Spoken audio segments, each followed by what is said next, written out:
And welcome in. I'll go ahead and start it off. I didn't hear our second intro music, but I'll assume that we're good to go to this Friday edition of the Miller's Edge, Title 100.9, 1230 WTBC Prediction Friday. That means we'll be taking y'all's predictions. You guys know what that means, right? You get a chance to win some good stuff, sign football, and some other things. If you get it right, haven't had anybody just yet do that. So we still are waiting to see if we will have ourselves a winner. So if you guys want to do that, make sure you guys either send it in via the Tide 100.9 app in an app message. You can call in and drop your predictions. I'll keep up with them there. Or you can always join our YouTube stream at the Miller's Edge over on YouTube, obviously.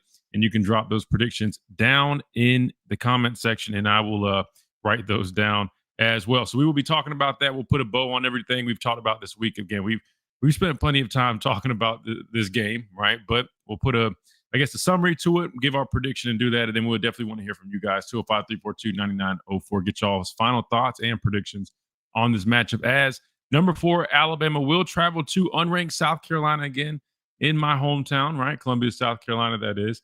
A lot of people looking forward to this matchup. A lot of people labeling it a trap game. Definitely has the ingredients to be one. But from everything I've seen again, and I don't want to spew too much rat poison out there, I feel like I've been overly optimistic looking at this game, but it's kind of hard not to when you're comparing these two teams on tape. But I also take into consideration all the other factors that a lot of other people are looking at. For example, we're coming down a long stretch, right? 4 tough, grueling games, ranked games. Although we won the games, we've obviously been beat up, even if the guys aren't necessarily popping up on the injury report. I'm just telling you guys from experience, man. Everybody's a little beat up and bruised right now. And speaking of injury reports, we'll give you guys some updates on some of those names. I know there's some that popped up, and a lot of people were a little surprised by that. So we'll discuss that here in a second. But you've got the fact that Alabama's been going nonstop the past 4 weeks against really good teams. We know the history, right? When Alabama has faced unranked teams on the road, hate looking too far back and trying to, loop everything together. But to be fair, I mean, that has been something. But the good news is, at least the road part of it, I know these teams are ranked, but when we did have to go on the road since Florida State, the way we've performed, the way we've operated, the way we've been much more composed should be a sign of confidence. However, I can completely understand going into the backyard of a team that's, like I say, I mean, there's nothing more threatening than a wounded dog, right? These are some wounded chickens down there, right? I think they've got 1 win in the conference. Their backs against the wall. They've got some good players, more so on on both sides, but defense is solid. Offense, they've got a few bright spots and some other ones that just haven't been able to put it together. However, in regards to injury reports on their side of things, I believe it was Shane Beamer that made the comment. This is probably the healthiest that they've been, I think, this season. So we'll see what kind of difference that makes. Obviously, availability is a big ability. That's why they always say the best ability is availability. So we'll see what kind of ability that gives them having much better availability. I mentioned those injury reports that have come out, most notably Alabama's, because, again, there were some names that popped up on there that weren't initially there, at least earlier in the week, and I guess it raised some eyebrows and probably drew some concern. So the latest injury report, which was Thursday, came out. So the usual names on there: Quay Russaw, Jamarian Latham, Caden Jones. Those guys already listed as out, so no surprises there. Danny Lewis now listed as out.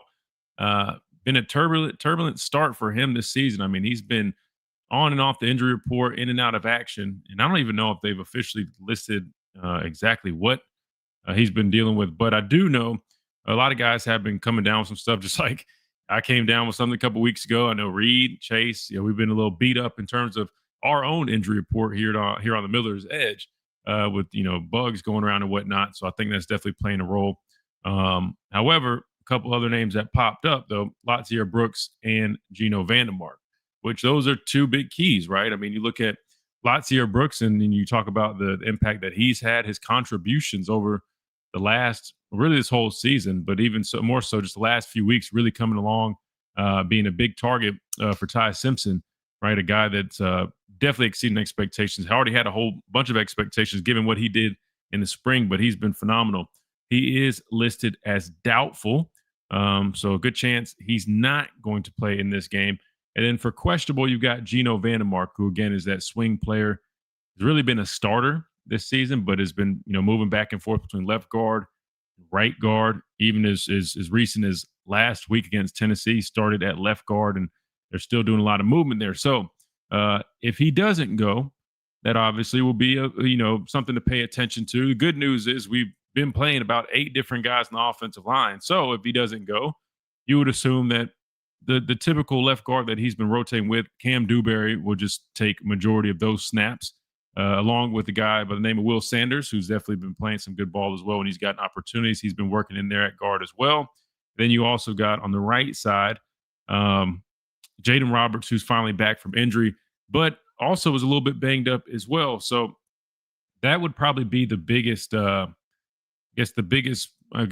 to look at would be that right guard spot. I know, having those two guys on the left, you feel fine there, but at the right spot, knowing you already got Jaden Roberts, who's been banged up kind of in and out of action himself, and then having Vandermark is questionable, that's not a great feeling. However, there's always going to be things you can do. We've seen them even work Will Conforme at right guard with Michael Carroll at right tackle. So worst comes to worst, they've got options, but definitely something to pay attention to in this game, especially considering the fact that South Carolina, one of the bright spots for them is their defensive line. More so the edge guys, but the interior guys, Monkel Goodwine, I can't remember the other guy's name, decent players themselves. So something to pay attention to in this game. I'm trying to think of anything else that's really come up. I know we have Reagan Starner of R&R Cigars. He will be joining us at the top of the hour, giving us his smoking hot picks. So we'll definitely talk with him.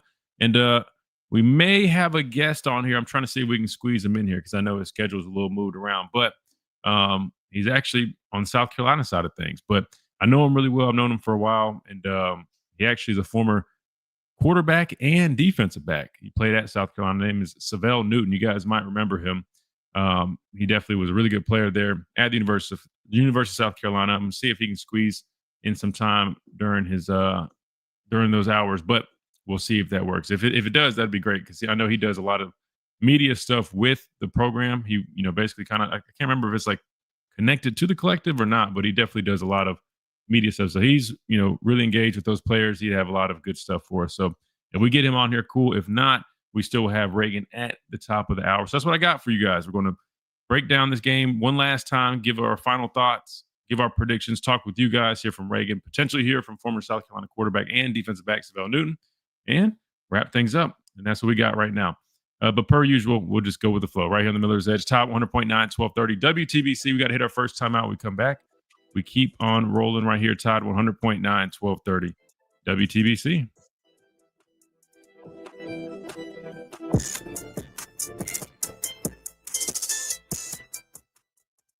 Under the biggest cactus in town.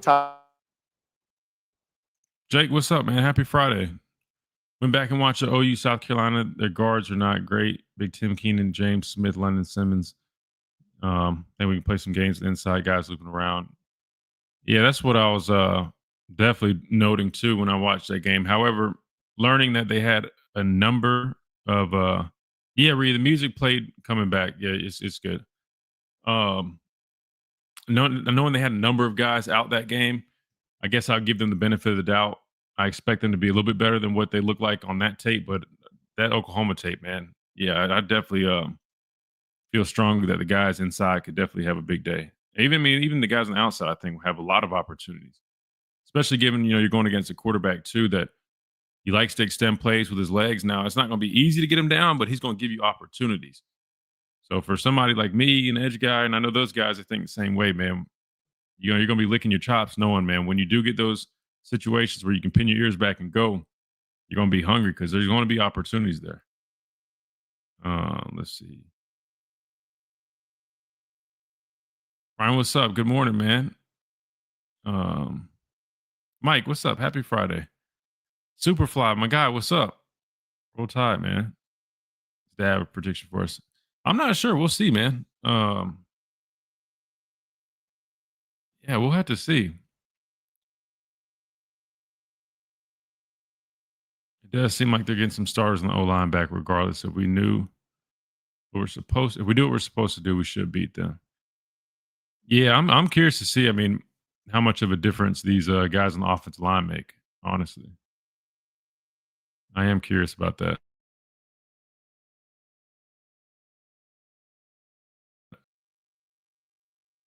Yeah, it has been bad, even with those guys in there. But I'm just curious in terms of how much of a difference. Matter of fact, like that LSU game, I had to download it though because it was adding weird on the other thing. But yeah, I mean, dude, first play of the game, man, like our first play for them offensively. I can't remember if it was. They just are struggling, brother. They're just struggling. They just don't look great, man.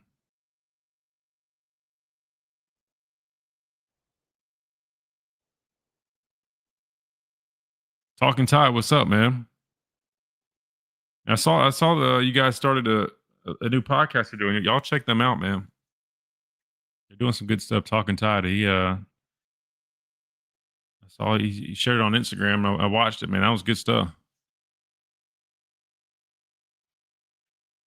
You gonna go 38-14? All right, 42-10 for Gerald. Y'all love these big scores, man. 38-14. Might have to have a tiebreaker if it ends up being that. 27-17. 38-17. All right, I have to make sure I get back and write these down because I think we're about to come back. So I'll get to those here in a second.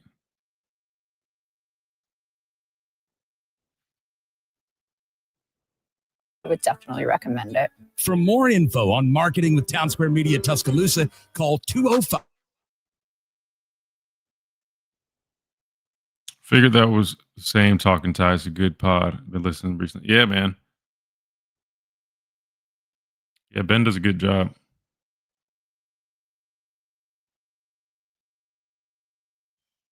Rico will step up for Brooks. Yeah, I mean, good news is, man, we got a lot of folks at that spot. So, but it still is unfortunate because he's been playing such good ball. This is Miller's Edge on Tide 100.9.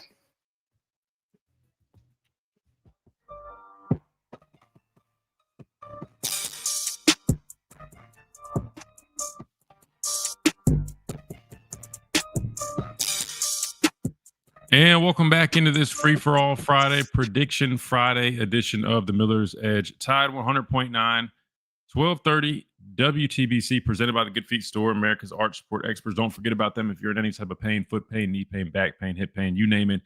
Go check it out. They'll take great care of you, just like they take great care of me.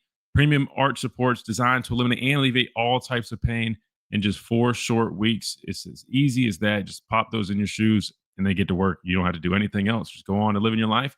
And plus, they're also doing a lot of great work in other areas too, like the Good Feet Kick for Cash Challenge. Make sure you guys check that out right now. goodfeetkickforcash.com. Again, goodfeetkickforcash.com. Signing up is free. You get an opportunity to go out there and kick some field goals, starting with a 10, 20, and a 30. If you make all of them, you can win a couple $1,000s. If you don't make any, you still walk away with a prize from the Good Feet Store. I don't know who doesn't like free stuff, especially free cash. So make sure you guys do that. goodfeetkickforcash.com. Your name, email, that's it. Sign up. You get selected. Get that opportunity. Make sure you make the most of it now. Make sure you got your good feet ready to go and get your Will Reichert on if you do get selected. Again, those do take place at the home games, which after this away game on the road to South Carolina, we got a 3-game stretch at home, which would be nice, man. 3 home games. So a lot of people looking at this game, especially from this angle, right? Alabama's been through a gauntlet. This is kind of the I guess the wrap up portion of this part of it, right? And then you get a bye week. You get to get your guys healthy. You're going to take a week to kind of not necessarily take a step back, right? You never want to do that, but go back to the drawing board and kind of just have a week off from having to go out there and go to battle, all right, like you did over the past 5 weeks, especially in this conference with those being some good teams, 4 straight ranked opponents, which that leads a lot of people to think this could be one of the reasons why this game could be one of those challenges. Not to mention South Carolina. I mean, they're a good football team in terms of the guys that they have. I mean, really, the most glaring part about this football team, guys, is really offensively, they just have not figured it out, which is probably the most disappointing thing for them, honestly, is, they going into the year, there's a reason they're ranked I think as a top 15 team, a lot of high expectations, a lot of hope that they would be able to ride off the back of their quarterback, Lenora Sellers, who many viewed as one of the top quarterbacks in the country. Now you're talking about a guy 6'3", 240, can do it all, can throw the ball, can run the ball. He's big, strong, physical, but he's also fast, hard to get him down. Kind of reminds you of that Josh Allen type of player. But with the lack of guys up front in protection and even just, the push even in the running game, they just have not been able to do hardly anything. And that to me is just why, even though I think this game, could be and should be scrappy, could be and should be a difficult game, a challenge, which I think there still is a good chance it ends up being like that. I mean, we've gone through it the last 4 weeks, right? I mean, it feels like at some point, I hate to say like this, but we might lose a little bit of steam, right? That's only natural. That being said, unless this team, the South Carolina team, who statistically ranks dead last in the conference in almost every category offensively, can somehow find a way to put points on the board against a defense in Alabama who initially there was, some complaints, right? Giving up way too many explosives, not consistent stopping the run. Those are really the biggest complaints if you think about it. That said, a defense that has really been picking it up, has been getting better and better each week. Oh, lack of getting to the quarterback, that would be the third one. But a lot of those things that I've mentioned have been a lot better as of recent, right? Ability to stop the run has been much more consistent outside of some of the explosive plays on the ground. Last week, we finally got that big time answer to get into the quarterback. We've been doing a better job over the last couple of weeks, but I thought last week going against an offense that only given up 4 sacks and getting 4 sacks, 3 of those come in the first half by one guy, right? That's about as disruptive as you can get, at least from the edge spot, right? That's what we've been saying. This team was lacking that guy on the edge. And now that we've developed that piece, or it seems that we have, I mean, I feel like our defense is playing about as good as we've played. Turnovers have still been a thing. Linebacker play has been much better. I think 41, honestly, guys, has come along so nice. And he's been a great addition. Deontay Lawson is playing okay. I mean, to me, I still think, he's not fully back, whether it's even from a mentality standpoint from that injury. 41 has been a nice addition. Justin Jefferson, I mean, he's a heat-seeking missile flying around. Can play well in coverage as well. But I think the 3 of those guys complement each other really nice. They've been playing much better. And even on the back end, I mean, a couple of inconsistencies. Obviously, that's why we've seen various other players getting opportunities, whether it's DJ Lee, Red Morgan, whoever. I will say overall, this defense has been playing much better. And I just don't see us coming down to South Carolina and just all that just going out the window. Now, could I see a situation where, South Carolina's drawing up their best game? Because we know that we're going to get their best game, right? Backs against the wall. They're playing Alabama. It's an opportunity, top 5 team. We know all that. But if they could find ways to get Lenoris involved as much as possible, if he's Superman in this game, you see them working some gimmicks and gadgets, pulling out some reverses, stuff like that just catches us off guard. I think the key for South Carolina, I'll talk about that in a little bit, but I think it's getting Lenora Sellers going, right? Pull out some stuff we haven't seen, some gimmicks and gadgets and things that you can kind of hit us on and find ways to move the ball. And really, if Lenoris is going and they're able to move the football like that, their best hope is probably to play keep away, because even though their defense has been pretty decent, right? Pretty good group. I just with the way we're so effective on offense, I just don't see that battle going well for them. So just some initial thoughts that I had right there in terms of this matchup. But we'll see, man. We'll see. That's the beauty about this game, man. I mean, on one end, you can envision it. You just look at the numbers, you look at the tape, and it's like you got a South Carolina team that has struggled immensely, and you got a red-hot Alabama team who's clicking right now. A lot of people feel like it should be not necessarily a blowout, but we should win convincingly. Then on the other end, you got a team with their back against the wall. And it just feels like, maybe Alabama might hit a point where we might run out of a little bit of steam. Not saying lose a game by any means, but you just you're not firing as well as you have in the last few games. But who knows? Nobody knows, but we will know in a little bit over 24 hours, right? It's coming up on us. But we also have a break coming up on us. Let's do this. Let's go ahead and hit a timeout. We come back. We got Marty on the phone lines. We'll continue reviewing and recapping our thoughts on this game, giving our final preview and predictions. Plus, we want to get y'all's 205-342-9904 is the number. You can also drop them in the chat or in that Tide 100.9 app inbox as well. And we'll get those down for you for a chance to win something special. Right? You're listening to the Miller's Edge, Tide 100.9, 1230, WTBC, presented by the Good Feet Store, America's arch support experts. Quick timeout. We'll be right back.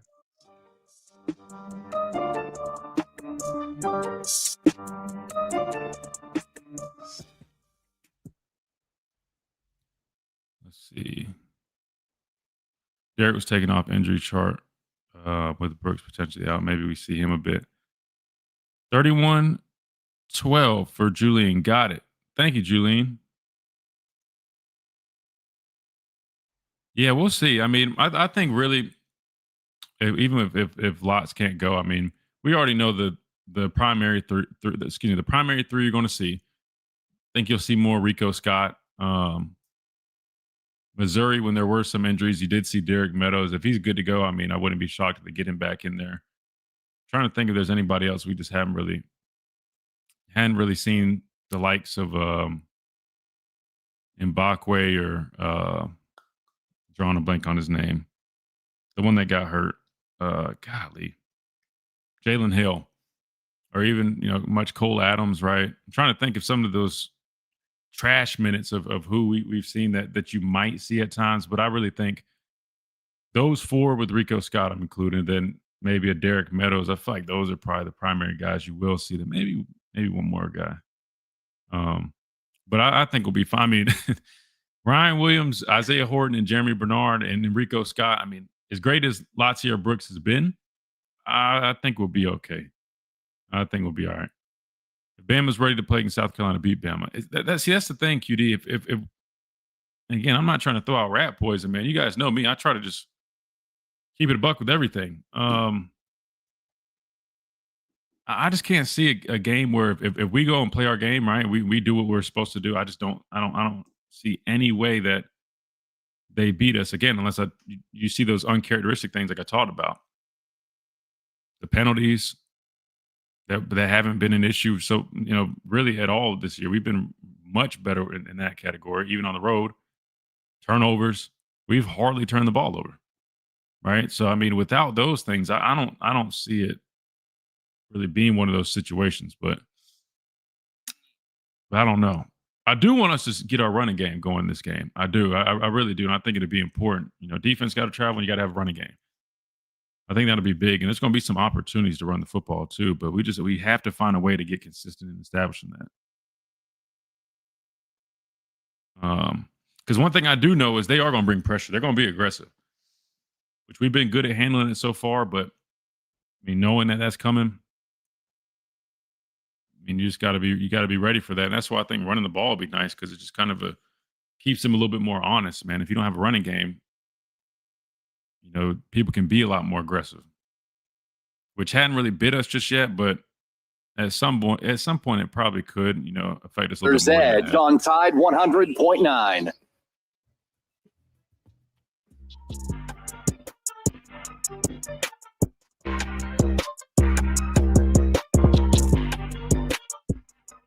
And welcome back into this free-for-all Friday edition of the Miller's Edge. Tide 100.9, 1230 WTBC. Top of the hour, we've got Reagan Starner joining us. Haven't heard back from Sebelia, but I'll let you guys know if we do end up getting them on here. But a couple other news and notes for the future, not for today. You guys are going to be excited about this. You guys asked for it. You guys have been really interested in getting them back on. We had them on a couple weeks ago, and I thought it was great. Really enjoyed it, and I know you guys did too. So I spoke with Clint Lamb of Cover Crimson, and we're going to start getting him on here once a week, right? So we'll have him on Tuesdays, I think, is what we're going to do. Tuesdays around top of the hour time, we'll be speaking with Clint Lamb of Cover Crimson, which I'm really looking forward to that. Again, he does a really good job in his breakdowns, getting you guys a lot of content, Alabama related, but definitely does a lot of good stuff in the space. And I enjoyed having him on a couple weeks ago, and looking forward to doing it more frequently. So we're going to pencil him in again on Tuesdays, on a Talking Tuesday. I think it'd be perfect. We can react to the game from the past weekend, then also kind of look ahead a little bit as well. So make sure you guys stay tuned for that. Again, we will be working with Clint Lamb of Cover Crimson moving forward on Tuesdays. And then also on Tuesday, we got a special guest, and I talked to him yesterday. And we were going to do it a little bit sooner, but he was like, I want to kind of, prep it a little bit. And I was like, all right, cool. That sounds good. We'll tease it. That is none other than Crazy Tony Brown. So you guys are going to be excited about this. Now, we'll definitely talk some football, but I know he wants to talk a little bit about some of the stuff that he's doing right now. He's doing some music, some other stuff. So it definitely will be entertaining. You guys know Tony. When you talk to Tony, you're getting a lot of entertainment, right? So we will do that on Tuesday as well. So it'll probably be like stacked right after Clint comes on. We'll probably do Tony around 12:30 right after Clint. But I'm excited for that. And even more excited because we kind of were, we were chopping it up a little bit after we got that all situated. And just know we might be in the works some. I know we were trying to get this stuff situated with Slade. We're still working on Slade's still out of the country, so we hadn't been able to get that going. But I told Tony, man, just like I told you guys, I'm like, we have Rashawn on the show, and everybody thought it was great. And I know the entertainment that, I don't know if you guys know this, but Rashawn and Tony are like, they're two peas in a pod. And like when they're together, I mean, like the chemistry is like off the chain. Like they're hilarious. Like it's probably one of the funniest duos that you could ever be around. And so I pitched it to Tony. I told him, like, man, I'll mediate for you guys. I'll help you guys do whatever, but I think you guys should do some stuff like that. And so we're gonna get on a group call and figure some stuff out. But just know we get that going. Just beware. It's probably gonna be like 30% football, 30% sports, whatever.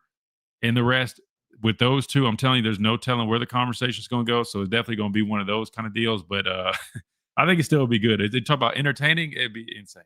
Definitely be insane. But just know we will definitely be sidetracked from football and sports probably a majority of the time just because of the dynamic. But I love it, man. It's just something different. So maybe we're going to build up some little network, some stuff. That's the goal, man. I told you guys I had this vision. That's what I want to do. And we'll see if it ends up kind of working out. But I don't want to jump too far ahead because again, nothing's really definite, right? We're just still trying to work everything out. But just be on the lookout for that stuff. But again, Tuesday will be when we have both Clint and Tony on here. So will be a big day here on the show, which works perfect because it is a bye week, right? So it'll be a perfect timing.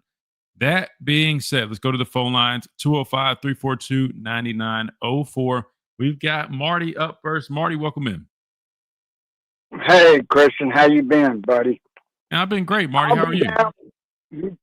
I've been doing okay. Just trying to get things done up here. Been so busy. I mean, it's gone from 4 in the morning till late at night, getting everything in that we can get in and try to break even. That's all. So sorry about not calling so much, but I listen. It's just hard to get called during the day when we got so much to get done and get it done before the end of the month and get it all over to the place that shreds it and then sends out the checks and everything and get everyone paid. But it's one of those things. Hey, did you go up to South Carolina to the game? No. I was thinking about trying to make that trip, but no, my dad will be covering for us. I'll let him cover. You didn't go up there and rub elbows with your pops and rub it in a little bit. Nah. I don't. Like I said, man, I'll let us take care of business. You know, I'm messing with you on that. I love your dad. I really do. He knows his stuff, and I really enjoyed it, even though he picks on you a bunch. But the thing about South. I thought they'd do better, too, because I picked them as a second. Remember early, and I thought that would be where we might lose because I thought they did. But the injury bug hit them, and the offensive line just can't come together. Yeah. Right? I mean, that's the bottom line. If you don't have the offensive line to block, I don't care who your running back is. He can't get through the hole if you don't block him. Unless you're Superman and fly over them, I guess. But, I mean, it's just the offensive line just hasn't come together for them for some reason. And I know a lot of people getting on Shua. I love Shua. I met him in that. But I don't know that. You played. Your dad's played for 9 years. You know where, you know coaches and stuff like that. But I don't, and I don't get on them. So I don't, that's behind closed doors, and whatever goes on there goes on there. But to me, it's just the injury bug hit them, and for some reason, the offensive line didn't gel this year.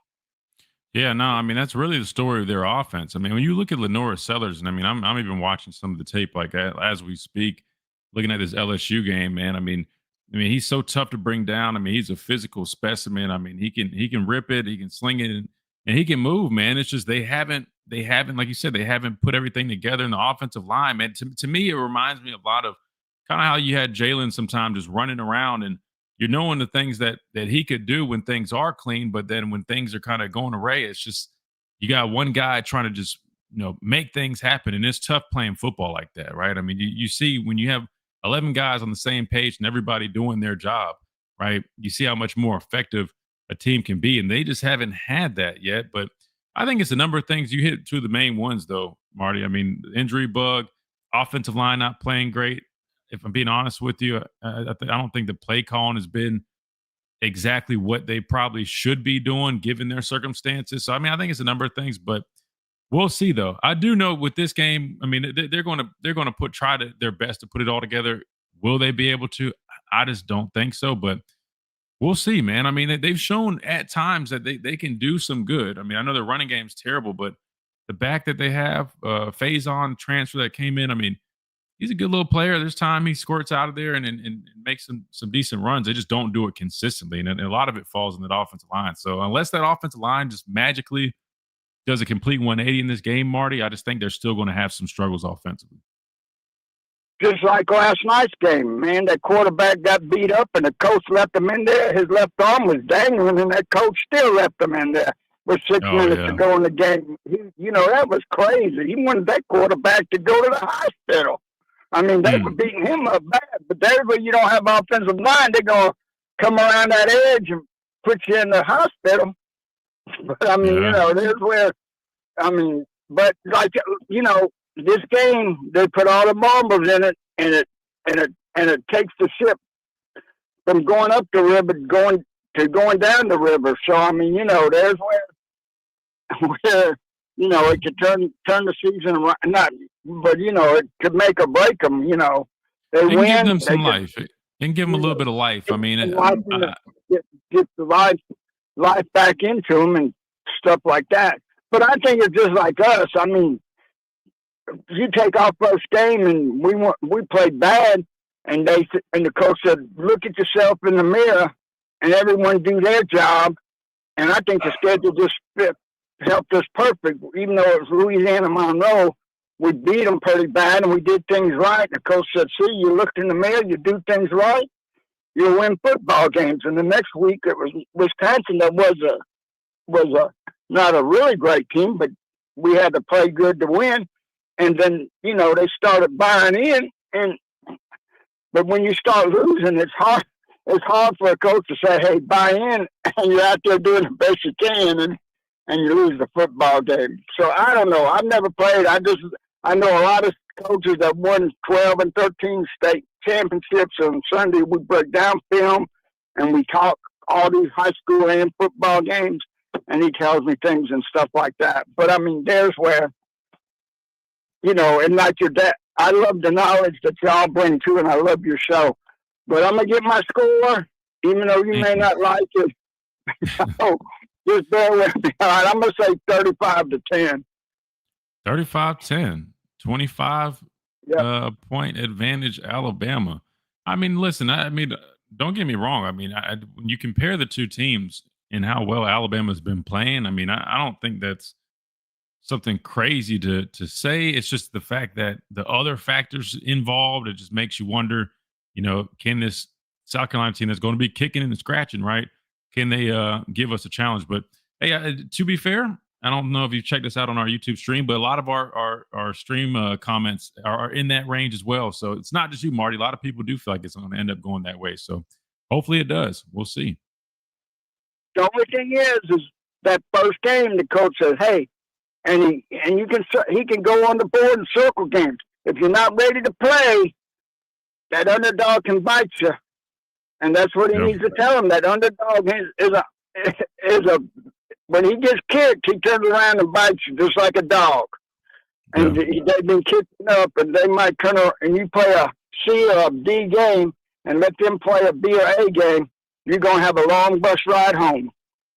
Oh yeah, no, trust me. It's man, if you I don't even want to speak like this, but it's just true. I mean, if as great as we've been playing and all the great that we've done, 4 straight, ranked wins in the SEC, first time being done, and all the, just a tie and now a Heisman favorite, it would be very unfortunate if that was the cause, right? You go down to South Carolina, then because you just didn't show up to play, right? Kind of like the way the Florida State game went. Like if it's one of those fashions where we just look discombobulated, we're not doing, it's uncharacteristic, that would be very unfortunate. But to me, I think the way Coach DeBoer has been handling his team and the other coaches as well, just how they've been going about their process since week 1, it would be very hard for me to really believe that they would let that happen. I think their approach week to week has been like a complete 180 of what it had been, right? Maybe even going back to last year.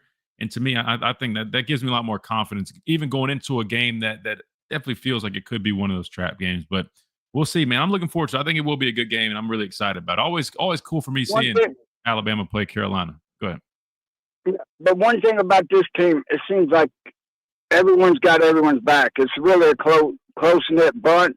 I mean, you played on a lot of teams in Alabama and in the NFL, but this seems like I've got your back, and it's just like Pierre, the guy that had 3 come in and had 3 sacks in the Tennessee game. He was like third string or set, but he practiced every day, knowing his chance would come about, and everyone built him up. And when his chance came in there, he put 3 orangemen on the ground and told them in the mouth, "You nothing sucks like a big orange." Yeah. No, I mean, it's always about taking advantage of those opportunities. Look where it was at the beginning of the year, and he practiced, and everyone had his back. And when he came in, he did his job. Absolutely, right? What it's about. Next man up and taking advantage. That's what I like about this team. All right, roll tide, and I just hope it's a good game. But I absolutely. I don't mean to mush your bubble, but I'm just trying to win. I think it's going to be like 35-14 or 35-10 or something like that. That's okay. Fair. Yes, sir. Have a good, Marty, we appreciate you, man. And I'll talk to you later in the week. Bye-bye. Yes, sir. That sounds good. Take care. Good deal. Always good hearing from our buddy Marty out in Arkansas, man. Appreciate him calling in. All right, we got to hit a timeout. We come back. We keep on rolling again. We got Reagan at the top of the hour. Smoking hot picks. This will be fun. We got a good weekend, man. Good slate. Some good, interesting games, man. Vanderbilt, Missouri is kind of catching my eye a little bit, man. I think that's going to be a really interesting game right there. And then, obviously, LSU and Texas A&M. A lot of eyes there. Brian Kelly getting a lot of attention right now, not for the best reasons. Some fans a little disgruntled there in Baton Rouge. And if you win this game against top 3 ranked Texas A&M, obviously it would be great. But if you lose it, it's not looking too good for them. Obviously, I'll say this. I don't think they necessarily are going to fire him, but you got Alabama in 2 weeks after this game. And then you also travel to Oklahoma. You got to win at least one of those games. If not, there could be some signs of trouble in Baton Rouge. Quick timeout. We come back. We keep on rolling. Tide 100.9, 1230 WTBC.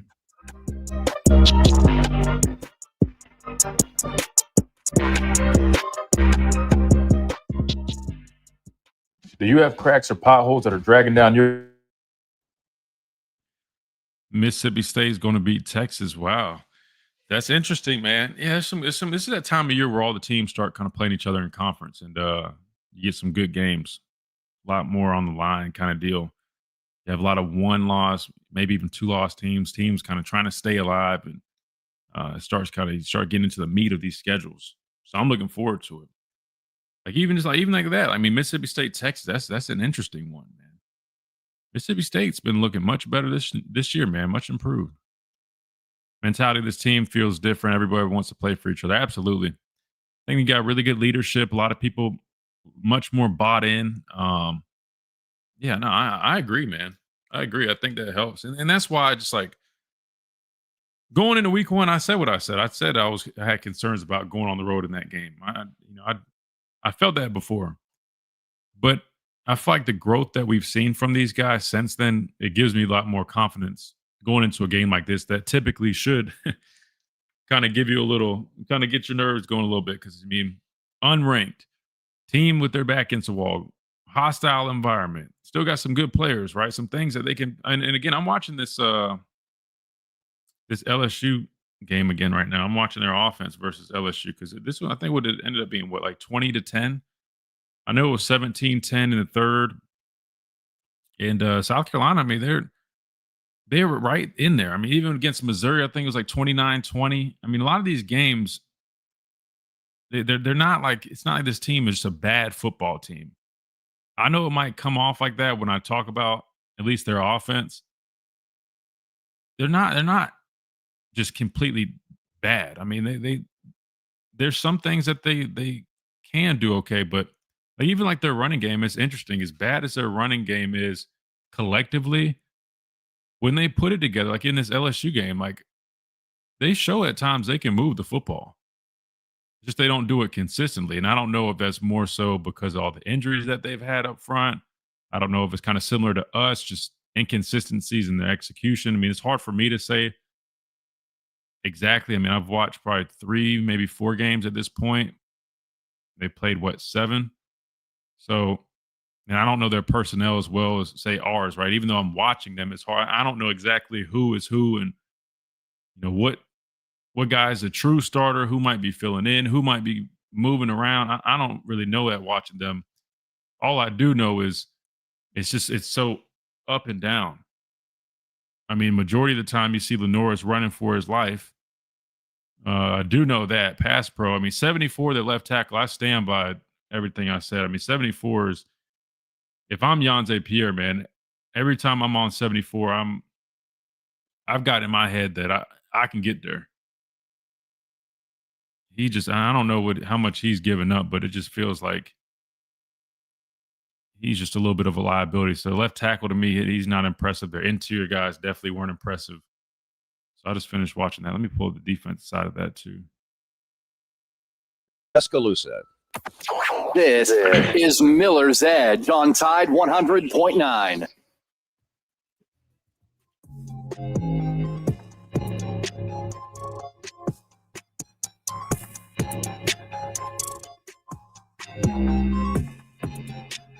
And welcome back into this free-for-all Friday edition of Miller's Edge. Tide 100.9, 1230. WTBC presented by the Good Feet Store, America's art sport expert. Just got done talking with Marty. He gave us his score prediction. He went 35-10, very similar to what we see in the chat. A lot of people have us winning this game by at least 2 scores. A lot of them even pushing 3, but we'll have to see. It's so tough, guys. It's so tough. Again, that's why predictions, man, I hate them just because it can really go anywhere. But to be fair, I feel like I've been pretty close with mine. I think the closest one I had was Florida State. I had the score right, but it was flipped. So I don't think that's really something to brag about. And then I want to say there's one of them I was off by like a point with one of the scores.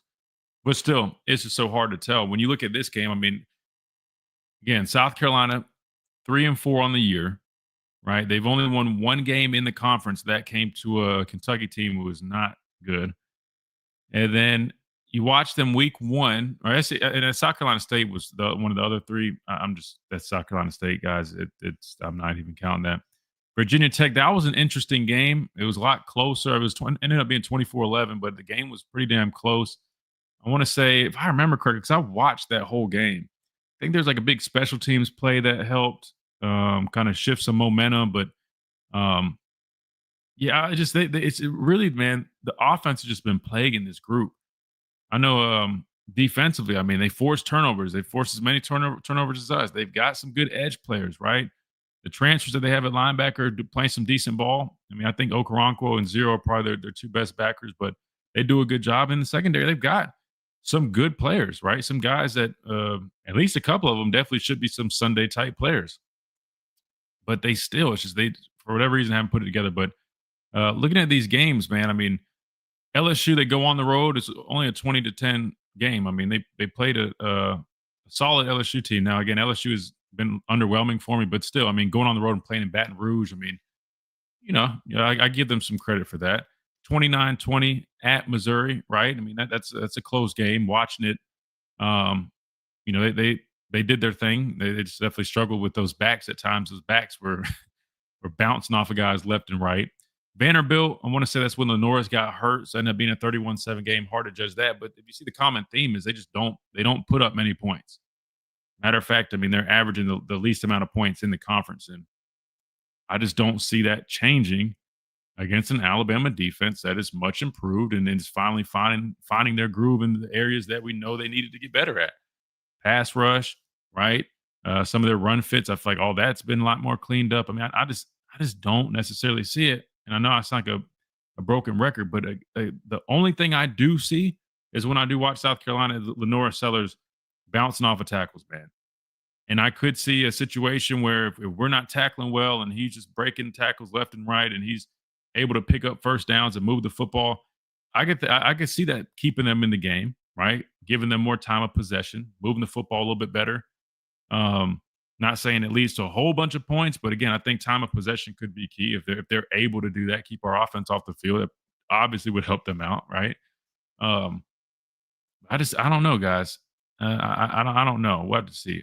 Other thing I'm looking at is do we continue offensively struggling running the football? I think that would be big. If we can get a running game going in this game, I think it would be huge, especially looking at their defense, knowing how aggressive they play, just watching them on tape.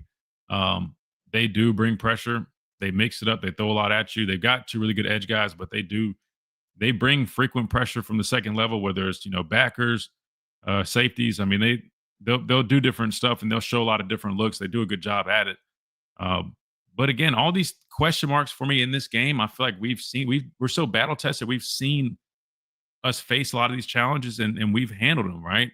Now, I mean, that doesn't mean you're going to be 100% moving forward, but the fact you've seen it and done it, like Missouri, we faced a defense that was very aggressive, had good edge guys, very similar in terms of kind of what I expected to get out of South Carolina, right? And I felt like we handled that really well. And that also was on the road.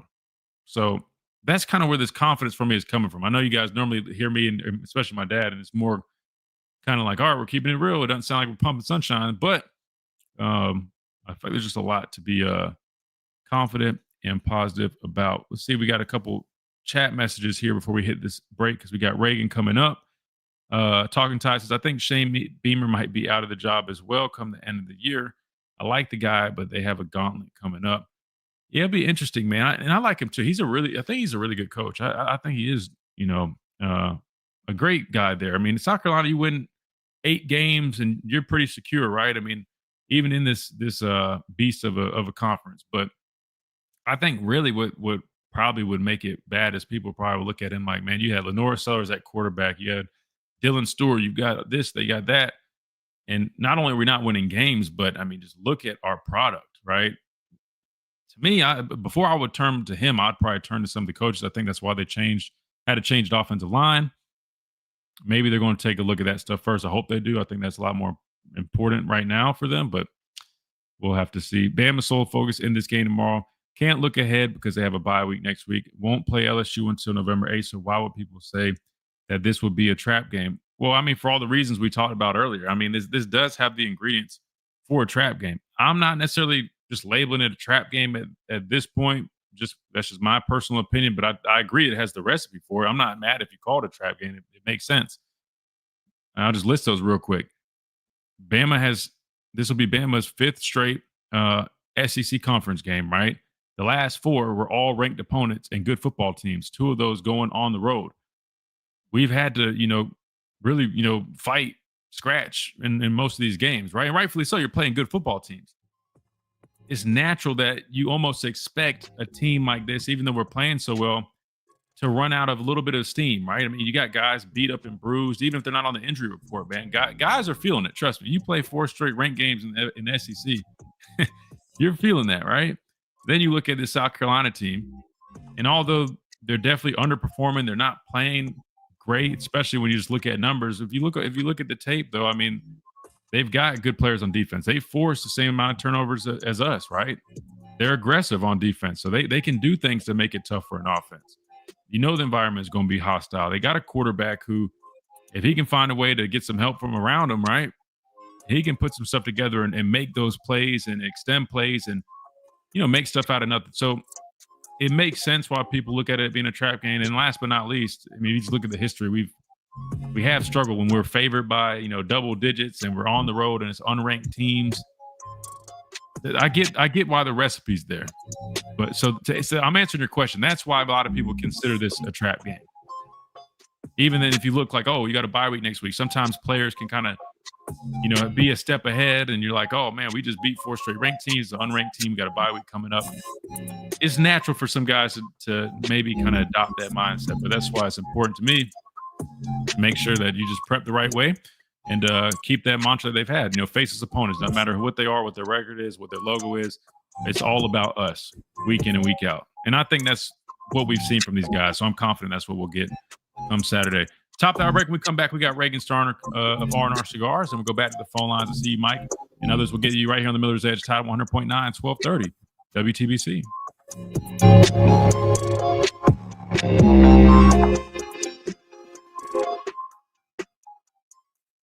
WTBC Tuscaloosa and W265CG Tuscaloosa, a Town Square media station.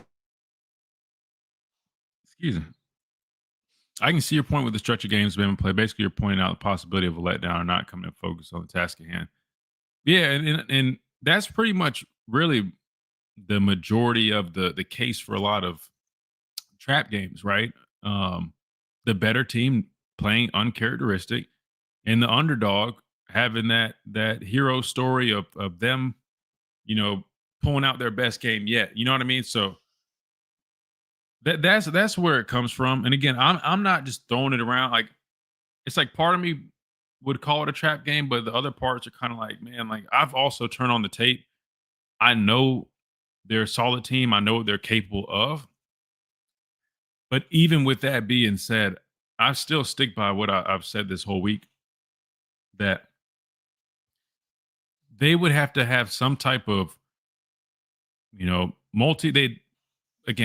mention this in a minute, but for South Carolina to win this game, they've got to win the turnover battle. I don't care how you put it. They would have to force turnovers on the defense side of the ball, get their offensive ball back. They would have to have Lenore Sellers have his best game of the year. Everything will have to go through him. I know Nick Harbor is a great athlete, long range speed type of guy that get jet sweeps, screen game.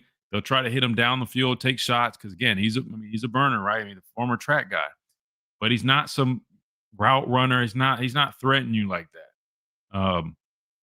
But those guys have some huge game. They're back in their running game. All of a sudden, miraculously, is just firing on all cylinders, and they're just moving the ball. They're controlling the time of possession. Like that would be their way to stay in this game, to win this game, right? Win the turnover battle. Lenoris is playing out of his mind, and then you see something like in these critical moments, like something comes up. Maybe it's a big special teams play, something like. You guys know how it is. Like when stuff starts to shift and we start going south, and then it seems like they got all this momentum. Like they just hit a big play. There's a bad special teams play. They get the ball. Like to me, that's like the recipe for those guys to win. I just don't see them lining up, mano-y-mano and being able to, again, because I just look at it like this. Like our offense has been so effective. Even with an inconsistent running game. I mean, yeah, like busted coverages. Yeah, exactly. You know what I mean? Like stuff like that. Stuff like that's just been pretty uncharacteristic. Because, a lot of that stuff, guys, we haven't seen, knock on wood, we haven't seen a whole bunch. We haven't seen us turn the ball over. We haven't seen a whole bunch of undisciplined penalties. We've seen explosive plays, but a lot of them really come in the running game.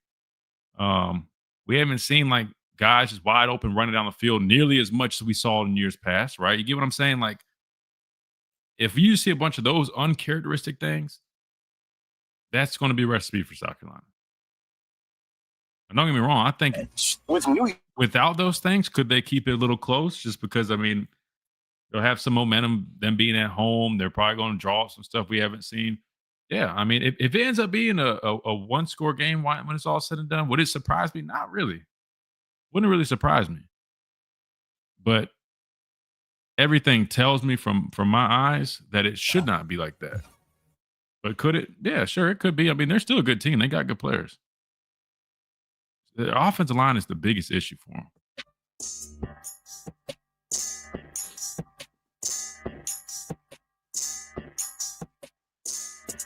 And welcome back into this free-for-all Prediction Friday.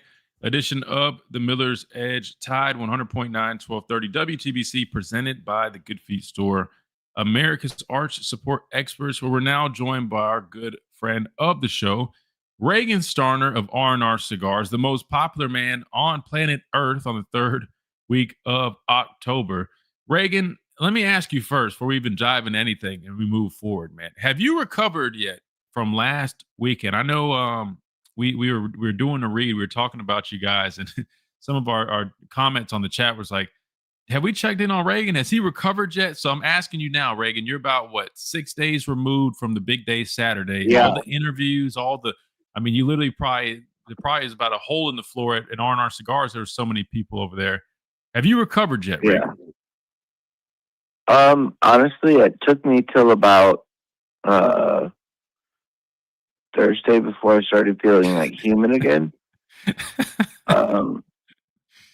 I mean, like I felt like I played in the game. I mean, I was exhausted. Oh man, that would have been. I can imagine so. It was so good. I mean, last week, God was so good to us, and He just really blessed us with just all this just crazy publicity that we just got. With Sports Center and all the stuff during the game that they did for us, and it was just so unexpected and just so awesome, and it was just really cool to be a part of and to just kind of see just how blessed my work was, and it was just to kind of get to finally really feel like you really we got the recognition that I think we deserve for how much we've done for this cigar tradition, and it was really cool, it was kind of it was wild, it was the first time, I finally got Greg Byrne to put a cigar in his mouth. Y'all, you don't understand how, you understand, but a lot of people don't understand. It's there's a picture of Greg Byrne with a cigar in his mouth, and that's something that I've literally been working on for 6 years to get Greg to just to maybe one year I'll finally get him to light one up, but I've been working on him for 6 years, because every time I see him at the Tennessee game, I'm like, hey coach, is this the year you're gonna have a cigar? And he's it's always he's always real nice about it, but he doesn't smoke cigars, and this year I finally got Greg Byrne to to put one in his mouth, and I was like, yeah, that's a big deal for me. So it's just and just seeing so many people, so many friends, and so many people that are like, oh yeah, this is the one time a year I smoke a cigar. And just hearing all the stories from people, it's always just such a great week. Yeah, no, it definitely is a very special occasion. We know that, but then just experience, and like you said, it's really cool, man. It brings a lot of people to town, and obviously it's one of the most exciting weekends in college football, and definitely a lot of history behind the game as well. Reagan, I want to ask you about a couple of these games, man. You got a good slate this weekend. There's a number of games. We're kind of in that meaty part of the schedule here, and especially in this conference, where you got a lot of good teams playing each other, a lot of teams that really can't really afford another loss. They're fighting to secure their spots in the future playoff race. But I want to start with one again. Your guy Lane Kiffin, right, coming off a loss to Georgia, really close game there, but it was a really good game. I can't remember which way we went, but anyway, they've got Oklahoma. They traveled to Oklahoma, which Oklahoma, they beat South Carolina last weekend, and they're a good team. We know that, but John Mateer, he's been a little, since he's come back from injury, I just don't think he's been as polished. And I think it makes sense. I'm pretty sure it was to his throwing hand. How do you see this game going? You think Lane Kiffin and Ole Miss can get back on track against an Oklahoma team that they've got their quarterback back and they're trying to keep their train going? Yeah, as my friend Luke would say, Boomer, I barely know her. And that's kind of how I feel here. I barely know her because this Oklahoma team just seems so different a lot of times when you watch them. Are they still undefeated? They got one loss. Yeah, they've got a loss. They lost to Texas, but they are favored in this game. I think. And come on, Christian, don't you know?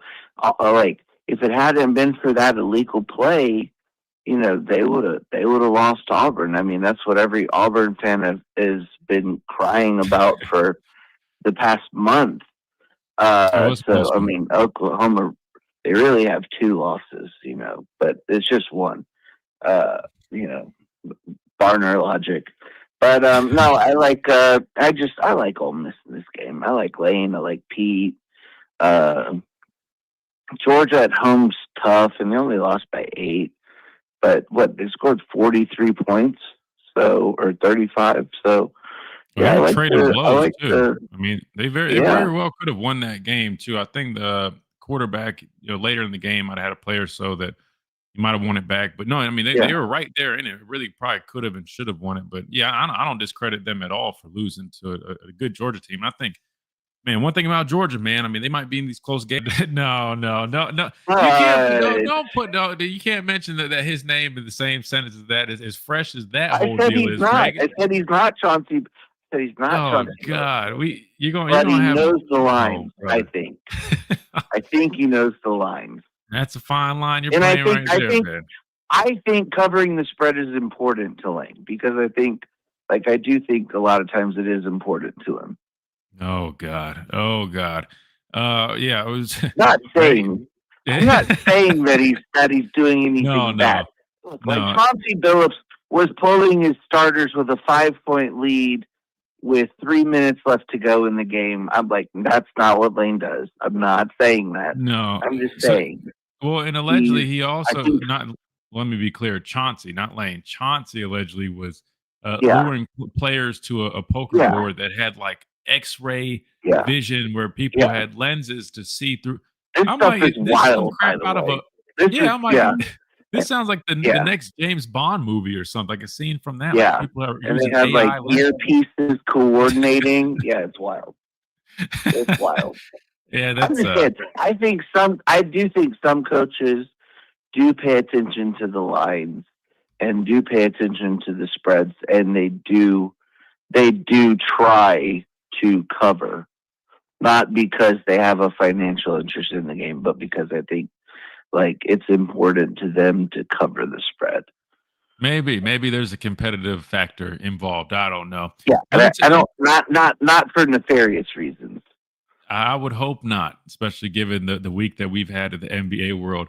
Tell me about Missouri at Vanderbilt. Vanderbilt, they beat an LSU team that people had high expectations for. They've been underwhelming, but still, I mean, beating LSU. I might have mixed my words up there, but you get my point. Vanderbilt beat LSU, a team that hasn't really performed as great as some people had expected. They're ranked number 10 right now, and they're a serious contender. This is a new Vanderbilt team. Do you think that Missouri, who will travel to Vanderbilt, can get the job done? Now, Vanderbilt is a -3.5 favorite, man. I mean, I think people are finally buying into Vanderbilt now. Reagan, are you? I mean, how can you not buy into a team with a 25-year-old quarterback? I mean, what are you like? What are we doing here? The guy. I mean, think about it. The guy was the quarterback during Trump's first term. We've literally had 2 presidents since he started college. That's crazy. And I'm not talking like full terms of presidents. So, it's wild. I don't know. I mean, because I like Missouri. I think Missouri's a good team, and I just keep waiting for the wheels on the bus of Vanderbilt to start coming off. because I think they will. But I don't think it's this week, so I'll go with Vandy this one. All right. And then one last one before we get to the big one with Alabama. But I did want to get your thoughts on this one because a lot of people they've got their eyes on it. Brian Kelly's starting to face some criticism down in LSU, especially coming off a loss to Vanderbilt, who we just talked about. He's got an opportunity to knock off a top 3 team in Texas A&M. They are traveling to Baton Rouge. What say you? Texas A&M is a -2.5 favorite in this game, Reagan. I don't know. It's getting a little windy up there on the rafters of at Brian Kelly's practices, I'm guessing. So, it's I thought be real. Like I woke up last week and I was looking at like the top 25, and I was like, when did Texas A&M get into the top 5? This is so weird. It was just really weird to see. I think a lot of Texas A&M people, they see a lot of things that have to do with Texas A&M traditions in there, and they wake up and they're like, God, this is weird. And I also had that experience too, where I was like, this is weird. They're in the top 5 since when? Like, and I'm like, who did they beat? And I'm like racking my brain, and it's like, oh, they beat Notre Dame. Okay. Have they beat? And I mean, it's like, because I'm sitting there and I'm like I haven't seen A&M in a primetime game like all year long. Like it hasn't been game day. It's been like, who did they beat?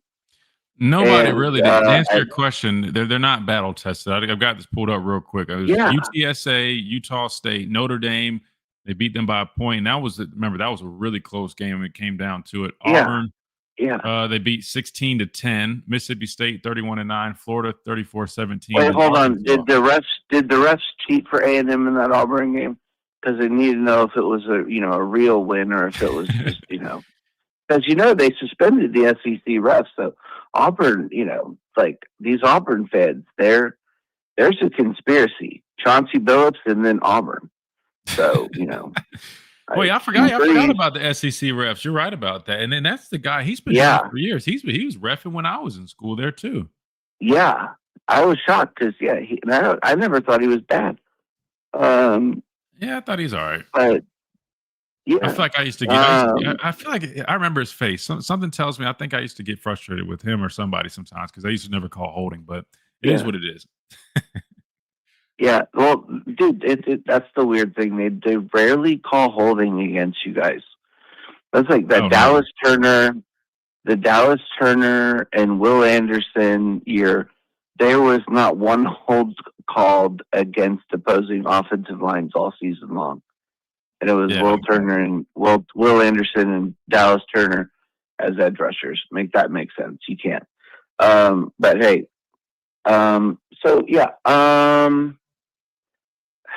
this is a weird one because I don't, nighttime at Death Valley. Yeah. I mean, if that's anything for you. Yeah. But... I mean, no, not really.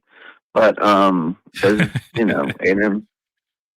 I mean, I gotta be honest. I'm like this game. I think it comes down to coaches, and I just, I think A&M's got the better one. So I'll just go with A&M on this one, and then when they get a real test and not paper tigers like LSU, then I might pick against A&M. But Brian Kelly, that guy's the worst. Fair enough. Well, not that he's the worst. I don't have necessarily problems with him, but he's a little cringy sometimes when he's dancing with recruits. Alabama traveling to Columbia, South Carolina, my neck of the woods. This is an interesting game. A lot of people labeling it a trap game, talking about the fighting Gamecocks that haven't fought too tough this year. I mean, they've struggled. Offensive line is really bad. North Sellers hadn't been able to do anything. They need a pill. Oh, Jesus! They need one of those blue pills to fix them. Okay. Well. Okay. All right. So mine is 11 and a half. That has shrunk a little bit. It was, I think, around 13 or so initially. Do you think? Gosh, you're the one saying it. They come out flat. They've shrunk. I mean, you're teeing it up for that little blue pill, buddy. Well, okay. Since you want to take it there, do you think they pop that blue pill this Saturday, tomorrow, against Alabama? No, I don't think so. I mean, they could try, but it's I don't think it's gonna work. Oh, I mean, it's crazy. It's crazy to think.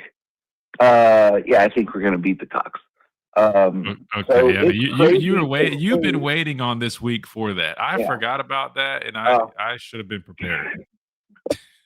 It's always one of my favorite things when we get to beat the Cox. I'm sure it is. Wow, Can't help it. It just comes to me. As does a lot of people, I'm sure. So in terms of points, do you think they at least cover the points there, or us? No, honestly, this is I mean, I was on the pregame show last week, and there were a couple of bozos arguing with me. I'm not going to name names, but if you were listening, you know what I'm talking about. And I made the comment that I think this is one of the best defenses that we've seen at Alabama since the early days of Nick Saban, And you're talking about our defense? Yeah, the defense today. Yeah. Ooh. And I know, and everybody wants to argue with me about this. Well, it depends. It depends on how far you're trying to take that comment, Reagan. And the reason I say that is, I mean, you're comparing those guys to, some hefty company, man. I mean, you're talking about some defenses and that's fine. But look what this team's done. 4 straight weeks with ranked wins. Tennessee was the number 1 offense in the country, and they held them to 20 points. Georgia gave up, 44 or 41 when they played Tennessee. So this defense to me, and there's not a superstar in the defense, It's just to me, they're playing as one of the best units, with just everybody just kind of doing their job. And then I don't know what you say about Ty Simpson. I mean, there's so many guys should probably win the Heisman. So, I mean, you've got the Heisman quarterback, you've got a defense playing really good on the other side of the ball, getting turnovers, scoring points, making big hits. And, I mean, that's a really good recipe for success. The second half adjustments by the defense too have been just great. And yeah, I think South Carolina will probably have a little bit of a early big momentum thing, and people are oh, here we go again, and they start panicking. And kind of like Pavia and Vandy in the first quarter, gosh, are we going to be able to stop the run? And then they didn't give up, I think there was 0 rushing yards the rest of the game, combined. And there was one quarter that had negative rushing yards. So, they'll probably do well in the first quarter. And then this defense, as they settle in, I swear they get better. And they really do swarm. So, I'm sure Sellers will play good early, a little tease, but, I mean, and I hear where you're coming from. As somebody that played on some of those defenses, I'll just say this. I think that the biggest difference for me is, number one, just the balance, right? And I think it goes further than just saying balance. I mean, the defenses that we had, we would be top in the country, not just the conference, in the country in sacks, but then also in terms of rushing yards allowed, rushing yard per average allowed. I mean, it was almost there was nothing you could get away with on a lot of the defenses, right? That and then also the consistency factor. I would throw that in there too. The biggest thing for me, when I look at this defense, even though they are a good unit, they force turnovers. I think one of their strong suits really right now to me is their ability to come up big in critical moments. That's really what it comes down to, right? I mean, keeping them from scoring points or making plays in those moments, which they do a great job with that. It's just the inconsistencies of, giving up explosive runs, sometimes just not having the same dominant performances like up front, like you saw out of some of those past defenses. So I do definitely think there's some differences. I'm not going to give you way too much pushback and sound like that guy that's like, oh, no. I mean, I think we do have a good defense. I think they're better than some people give them credit for. But I personally, I can't put them up there with some of those defenses, like at least the ones I played on. Just yet, for me personally, I wouldn't do that. But that's just my opinion. But I'm not mad at giving them praise because I think they do deserve more praise given how they've looked over the last, I don't know, 4 or 5 weeks or so. They've definitely they've come along nicely, man. So that's fair. So you got South Carolina winning it, and I'm with you there. I don't have South Carolina winning it. No. I'm sorry. You got Alabama. No, I'm sorry. I don't have South Carolina. No. I'm sorry. You've got Alabama. Wait, hold on. No. Yeah. You've got Alabama. Sorry, I mixed my words up. Yeah. My dad just popped on the screen and I got distracted. You've got Alabama winning it. We're all in agreement there. And I was trying to say, we got my dad on here real quick from South Carolina. He's tuning in. I'll let you say what's up to him real quick. Let me throw him on the stream here. All right, there he goes. All right, tell Reagan what's up. Can you hear him? He's kind of going in and out. Yeah, what's up, Reagan? Hey, buddy. Really excited to beat the Cox this weekend. Oh gosh, I think he's lagging. I forget he's like a pastor now, so I should have probably I should have toned it down a little bit. Yeah, no, it's fine. No, he's good. He can handle it. No, so I think he's might be like a second or two behind too. But do you want to tell Reagan anything before we let him go?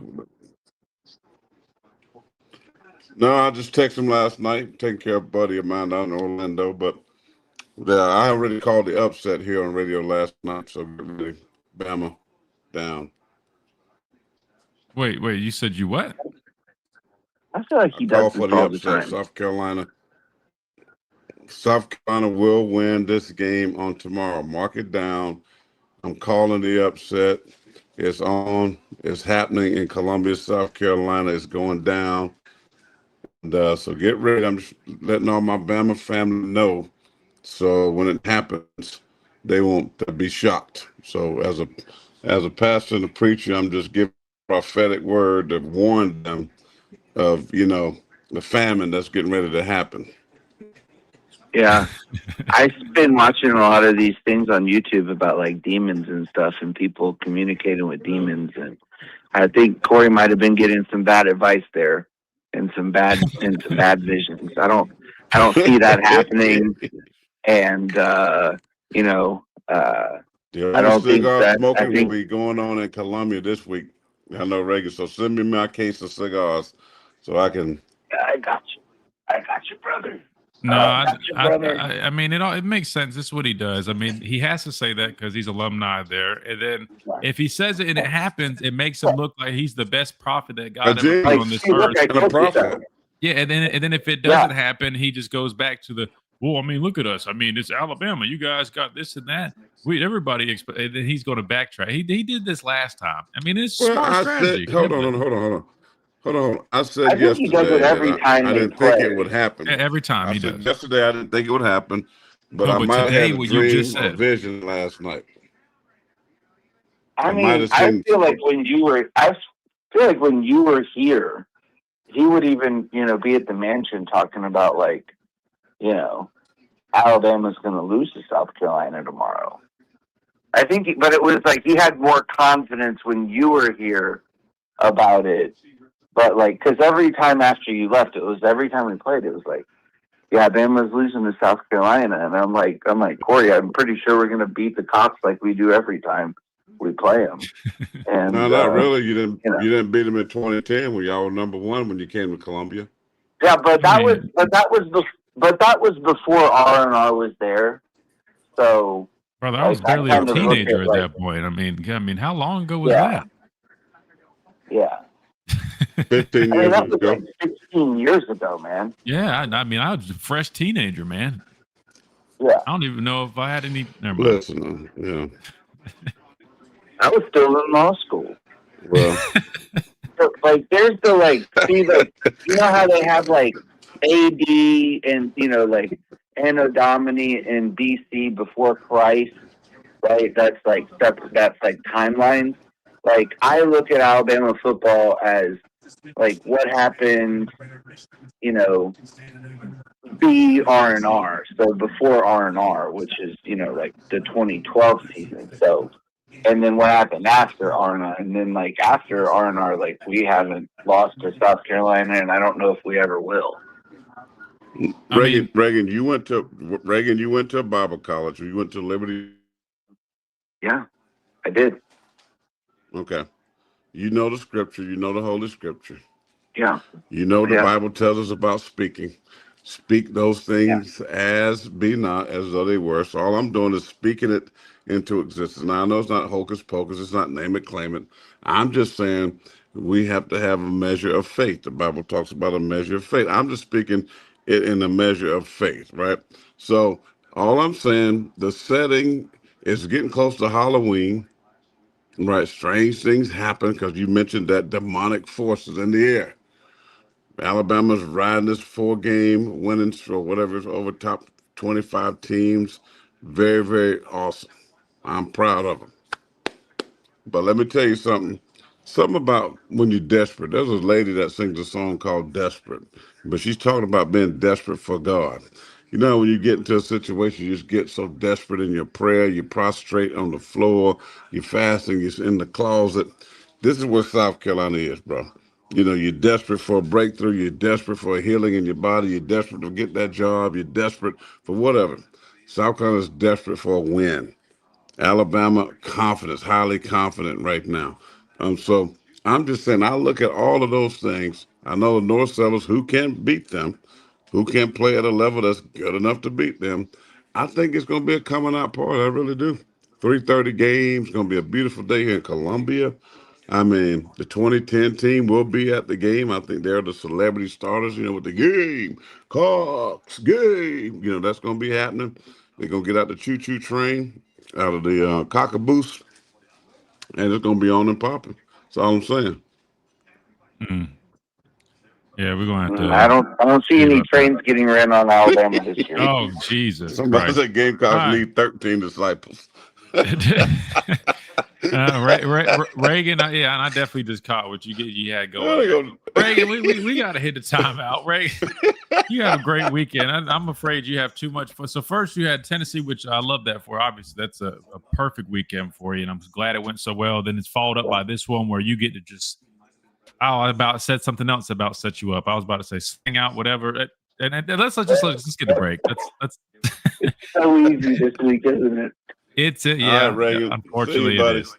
Reagan, we appreciate you, All brother. right, man. Yes, sir. Yeah. Good deal.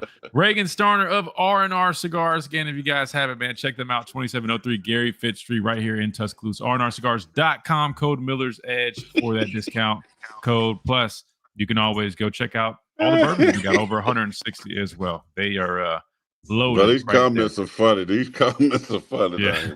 Yeah, we'll get back to it when we come back after this quick time out right on the Miller's Edge. Tide 100.9, 1230. WTBC.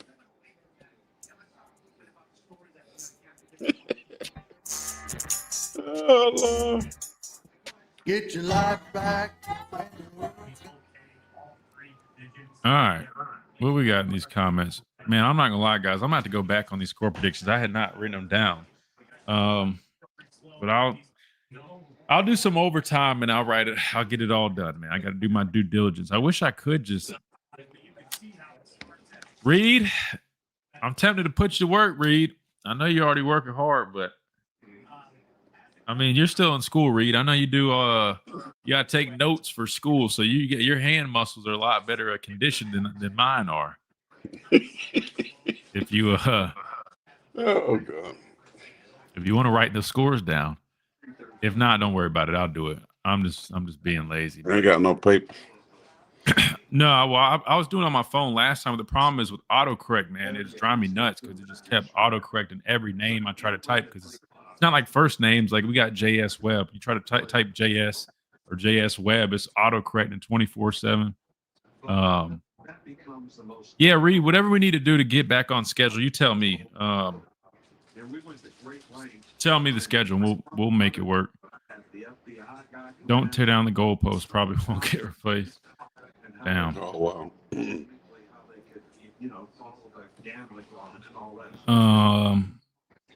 Let's see. Yeah, if you guys haven't already, man, hit that like button. That always helps us out. Appreciate you guys as always. It just helps push the algorithm. Share the show, share the video if you haven't, all that good stuff. And again, just quick reminders. Every Tuesday, we'll now be joined by Clint Lamb of Cover Crimson around noon, right? So noon on Tuesdays. We'll be talking with Clint Lamb, who I know a lot of you guys enjoyed that when we had him on here. We're going to get him back on here weekly now. It'll be really good stuff. We'll talk about game prior, right? Because it's Tuesday's a perfect window. That's why I wanted to do Tuesday. Talk about the game prior a little bit and then look ahead. So we'll do that. And then this Tuesday, we'll also be joined by none other than Crazy Tony Brown. He'll be on the show as well, probably around 12:30. And you guys already know that's going to be pure entertainment. So we're loaded Tuesday. I'll try to get some more stuff planned for the bye week as well. But yeah, JS said you'll write them down. Nah, you don't have to do that, man. I mean, if you really want to, I don't know if you'd have to scroll all the way back up, brother. I don't know. Can we hire some mods? Isn't there a way to like make mods? Maybe we need to do that. I know all these other like streamers and whatnot. They have like mods, right? People that kind of manage stuff. Anybody want to be a mod? I don't even know if you can do that on YouTube, but if you can, maybe your mustache look better than mine. I think I'm dark. I do it at home. I just went to the barber shop right next door. That's my little cigar spot here. What's the South Carolina injury report? Everybody's good. Everybody's good. Dylan Stewart will be playing. Hey, tell Caden Proctor and them other 3 right tackles that they've rotated in the game, because they need 3 or 4 of them to make one right tackle. That Dylan Stewart will be playing. He practiced this week.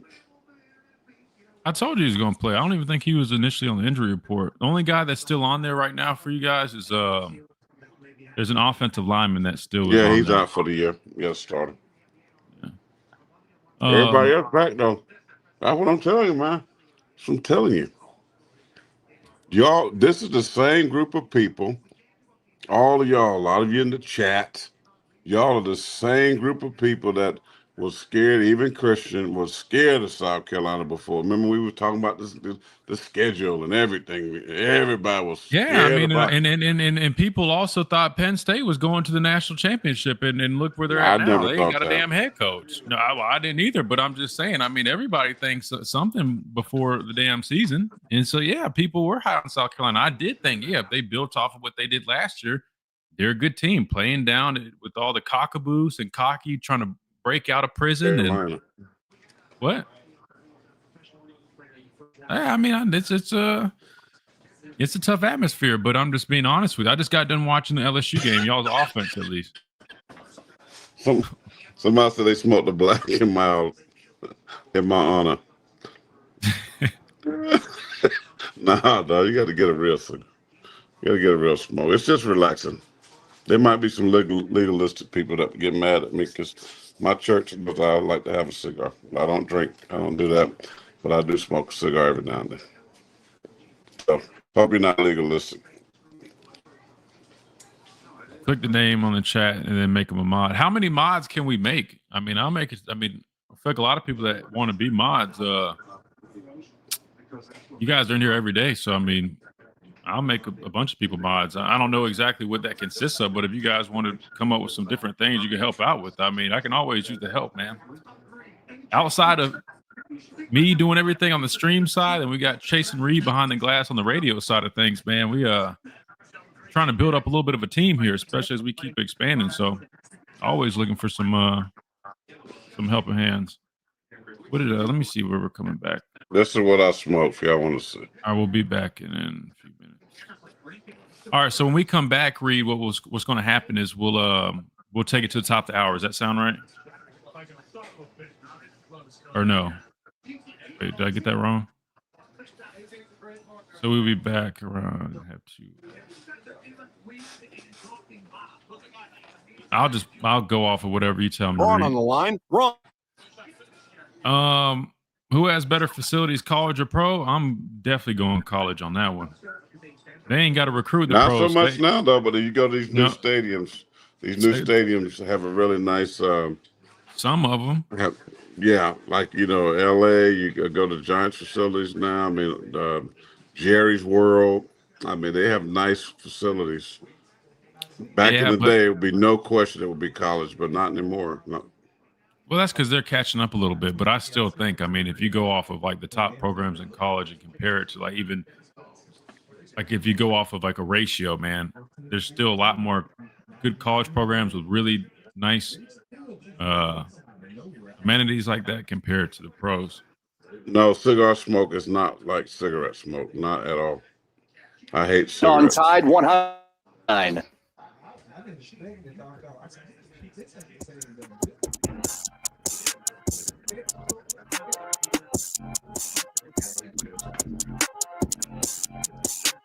And welcome back into this Friday edition of the Miller's Edge, Tide 100.9, 1230 WTBC, presented by the Good Food Store, America's Art Sport Experts. We just got done talking with Reagan, and we might need to start making it change the PG rated, man, especially on a weekend like this. Reagan's got way too many opportunities to to have some fun with his choice of words. Always love having him on here. He's a great time, man. He's hilarious. You can always go hang out with him too if you want. Right there at R&R Cigar. Let's go to the phone lines because I know we got a couple that were waiting before we went to Reagan. I know we got Mike up first if he's still with us. Mike, you still with us? Yeah, what's going on? There he is, my guy. What's up, Mike? What's happening? How's everybody been? Oh, great, what's man. up, Mike? Can't complain. We're not a PG show anymore. Is that what I'm getting from that last segment? When Reagan is on here, yeah, we might need to alter the ratings just a little bit. Then we can bump it back down. Have them on hold for that dump button. You'll be all set. Hey, quick question. Obviously, you guys would know. How have their linebackers been? Like again, you guys with the film and everything like that. One of my favorite guys I've been watching this year, quietly, been doing a really good job for us, Josh Cuevas. It seems like that guy's coming up with 2 and 3 20-yard chunk plays every game, and he's always falling forward after the tackle. How are they guarding other like good tight ends and stuff like that? Because I'm hoping he has another good game and keeps it going. Yeah, I'll say this, Mike. I mean, just off of what I've seen, I mean, they're good players. I mean, I know Okoronkwo from being here. He's an athletic guy. I mean, he's tall, like a lengthy linebacker, but he can run. But I think in their system, I mean, you'll see sometimes those guys are matched up on them, but they play a lot of nickel, meaning their nickel corner or their star or rover, whatever they call the position there, same position, just different name. They'll also be matched up on tight ends. And from what I've seen, I mean, there's again, I hadn't picked up anything where it's just like I think it's going to be some big crazy mismatch one way or the other. I do know they have some good players in their back end, even that play sometimes in that nickel spot. So depending on if it's them or the backers, but if you're talking about the backers specifically, their backers are more athletic guys. So I'd imagine, I mean, they should feel pretty comfortable matching up on a tight end, but the way Cuevas has been playing, if I'm being honest with you, I mean, he's been so impressive in both facets, both in the running game and also the passing game. So, I think he definitely could end up being a big target in this game. I mean, my dad's talked about it a lot. I mean, tight ends are always going to be your quarterback's best friend. We even heard Ty say that, especially if you're talking about a team that might bring a lot of pressure and play aggressive. Sometimes that quick route, dump into the tight end, can be your best friend in a situation like that. So I wouldn't be shocked if Cuevas ends up being a big factor in this game. Cool. Very good. And have you been, I don't know if you've been at practice lately or anything like that. I know Russo keeps coming up on the injury report, but not really a whole lot about how like his surgery went and how everything's going. It'd be nice to get him back by the end of the year into the rotation. But I don't know if you've heard anything or can reveal anything, but I think we're all just hoping that dude comes back.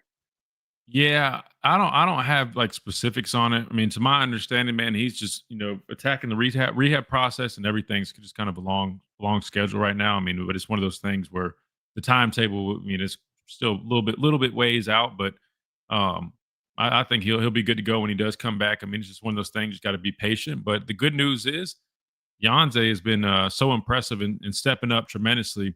Oh yeah. With the absence of Rousseau, which we all knew that was going to have to be the case. And he's man, if he keeps stacking on what he's shown recently, I mean, I know people keep pinning it as if like, oh, he's taking Rousseau's spot. That's not the case. I mean, you need two good edge guys. They're going to complement each other. If anything, it's going to be even scarier when Rousseau comes back. Now, if you want to argue, he'll challenge for some more of those base reps. So when they're in their base nickel and there's only one Husky on the field, yeah, I wouldn't be shocked if he definitely gets, more reps than he might have initially got going into the year. But nonetheless, those guys are going to play a whole bunch. It's no different like we've always had, even when we played our nickel. We only used one jack a lot of the times unless we were playing a dual threat quarterback. Me and Anthony Jennings, right? Anthony, normally saw a good bit in those base things because he was a, little bit bigger, stronger guy, more known as like a run stopper. But then as I showed that I could also do it, I got more reps in base throughout the year. But you look at the numbers, we both had great numbers. We complemented each other, and we both were on the field at a lot of times getting after the quarterback. So I see it being one of those situations. They're going to complement each other more than compete against each other. Yeah, I remember you talking about Pierre at the beginning of the season. Like you said, he was like a physical freak, but he just needed to be there, football knowledge. So he's getting a lot of that now, so which is good. Yeah. But hey, I know you got people lined up waiting. I got one more thing. Is while you guys are together, if you guys don't have any pull in the NFL whatsoever, still keep Lenora Sellers and Ty Simpson away from the Jets. That's about it. Yeah, and I know some people are starting to have ties at QB1, which if you're QB1, there's a good chance that you're going to be overall number one, and that's more than likely looking like the Jets, I believe. I think that's what I'm seeing. So, I look at it like this. It's a blessing to be drafted. We all know that, but I do know from experience the organization that you go to is a big deal, right? I mean, I played with the Panthers. I'm just going to be honest with you. We don't have the best organization. It's a well-known fact. So, yeah, we'll see how it plays out. But nonetheless, I just know he would just be blessed to be wherever he's at. But I would hope he ends up in a good spot because I know, especially at the quarterback position, that is a big deal for sure. Very cool. All right, we'll catch you guys later. No injuries this weekend on both sides. We'll catch you all later. Yes, sir. Appreciate you, Mike. Always good hearing from you, man. We'll see you guys. Yes, sir. Good deal. All right, let's do this. Stay on schedule. Let's hit our timeout. I think, Reed, if that's correct. That way we come back. We just have our typical one after this, and then we're good to go. So we'll go back to the phone lines when we come back. 205-342-9904, and we'll keep on rolling right here on the Miller's Edge. Tide 100.9, 1230 WTBC.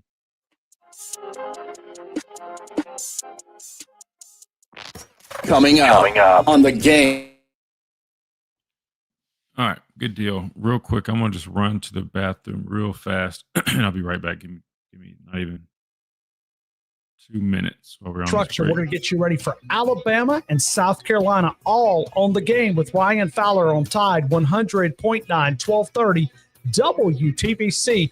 Your home of Alabama Crimson Tide Sports. The longest running sports program in Tuscaloosa. The Game with Ryan Fowler. Weekdays from 2 to 6 p.m. on Tide 100.9 and streaming on the Tide 100.9 app. There's the, yes, I'd like some popcorn, yes. There's the, yes, my team won, yes. And then there's the yes you never forget. When you open a tiny box that says Fincher and Osmond, it's only second in line behind I do. But it's a yes you'll feel down to your toes. I'm Tom Osmond, your jeweler at Fincher and Osmond Jewelers. Not so easy to find on McFarland, between Edgar's and Local Roots. If you're looking for a great place to watch the Bama football game, head to Grandstand in Temerson Square. They have a spacious layout with multiple premium flat-screen TVs to watch the game on, pool tables, and dartboards. The restaurant has a variety of American-style food, including bites, burgers, pizzas, and wings. Grandstand is also known for its live music and great drink specials, making it a great spot to catch the game or enjoy a night out with friends. Grandstand, located on 4th Street in Temerson Square, downtown. Tuscaloosa Mazda, we want your car. So we'll pay $3,000 over book value for it, whether you buy from us or not. $3,000 over book value means $3,000 more toward your next car, truck, or SUV, with prices starting under $25,000 and payments as low as $199 a month. So drive your current vehicle down and get. All right. I got a list of everyone's scores for the game. Wait, damn, you did that already? Dang, I appreciate that, Reed. Wait, dang, I appreciate that, guys. Well, Reed, especially. If anybody else did that, thank you so much too. That's huge. This helps me out because last time I was like scrolling through, trying to get stuff during breaks and coming back and forth. But dang, I appreciate that, man. And Jay as well. Appreciate you guys. All right. Well, dang. We're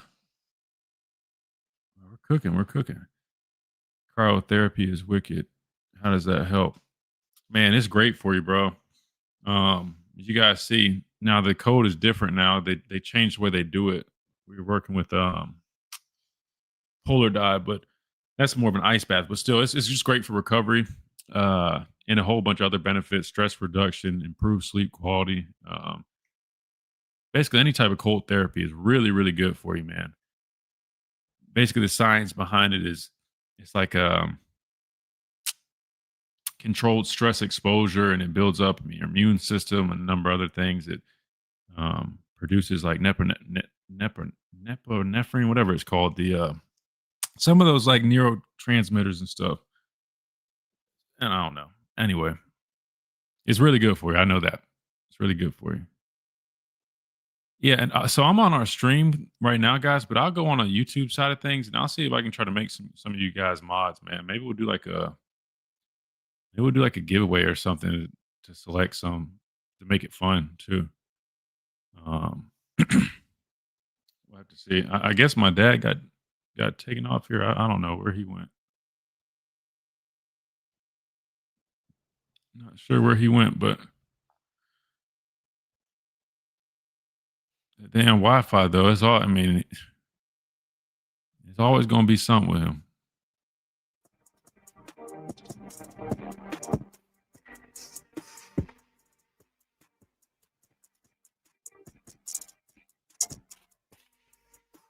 And welcome back into the Miller's Edge, Tide 100.9, 1230 WTBC, presented by the Good Feet Store, America's arch support experts. All right, we've been rolling, man. It's been definitely a very fun and interesting show thus far. Let's go back to the phone line, squeeze who we can in because we just got several minutes left on the radio side of things. Maybe we'll stay for a little bit of overtime. We'll see.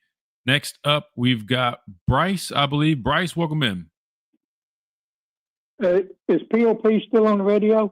Man, he dropped out. I don't know if he lost connection or what, but unfortunately, Bryce, you just keep missing him, man. Well, he don't want to talk to me because whether he knows it or not, I'm a little concerned about this game.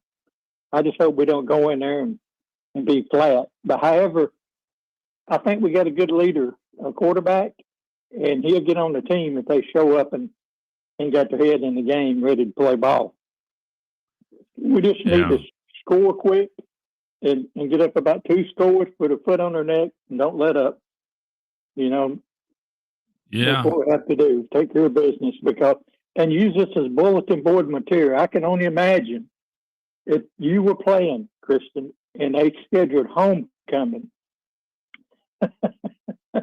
You'd be wanting to tear somebody's head off. I mean, it is kind of crazy. Well, I would want to do that just because that's my hometown school and that whole circus of when they had Steve Spurrier, man. I'm not gonna lie, they disrespected me coming out of high school, and I didn't do anything. They were mad about my dad, and I guess he was critical of their coaching staff. But man, being 20 minutes down the road, I was a top ranked player in the state. I mean, they came and watched me play one time. And they gave me, excuse my language, like a half-ass offer. I went up there. The defensive line coach, because he actually liked me. He's a great dude. He gave me the offer, but I didn't hear it from Steve Spurrier. He kind of felt like they gave me like the cold shoulder, which again I didn't mind because I had Alabama contacted me, hit me up, trying to get me to come to school here, so I wasn't tripping. But yeah, I definitely would have loved to play against them, but unfortunately, I never got to. So I'm relying on our guys to handle business for me. Oh, well, they need to use that as bulletin board material, and they need to really show their pride and get out there and get after the fellas and don't give him a chance. Just cover your lanes. You know, I think if they keep him in check, we'll be good. But I'm thinking 34-24, Christian.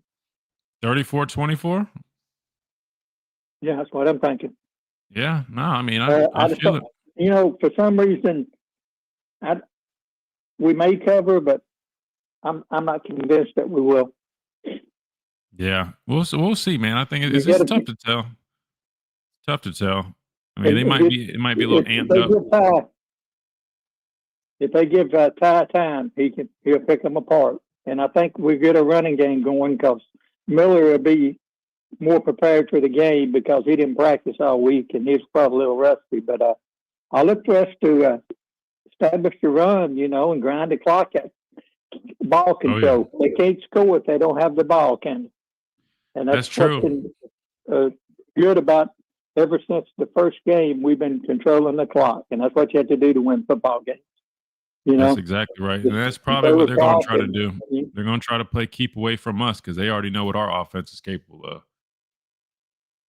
But I look for LSU to get beat. You know, I take A&M in the points because I just don't think they're consistent. You know, and Auburn, I don't see them winning in Arkansas, but I've been wrong before, and I think I'd take Mississippi State in the points on Texas. Yeah, that's going to be an interesting game too, man. I'm definitely looking forward to watching that one. Bryce, we appreciate you, man. We got to get out of here because we got to make room for Wyatt coming up next. Thank you, brother. I appreciate you. Bye. Yes, sir. Good deal. I think we might have had Tommy on there. Tommy, if you want to leave your score prediction, man, please do. I hate that we run out of time, but we just been loaded and we went a little long with Reagan. But feel free to drop that score prediction if you want to get that in there. I'd definitely be glad to do that. In the meantime, again, we appreciate all you guys tuning in with us every day, every week. It's always a pleasure hanging out with you guys. Big thanks to Reed and Chase behind the glass, always getting us going via radio. Appreciate that. All listeners on radio, appreciate you guys on YouTube, on Facebook. Big thanks to you guys as well. And look forward to talking again, hopefully on a Victory Monday edition of the Miller's Edge right here, Tide 100.9, 1230 WTBC, presented by the Good Feet Store, America's Art Sport Experts. We'll talk to you guys then.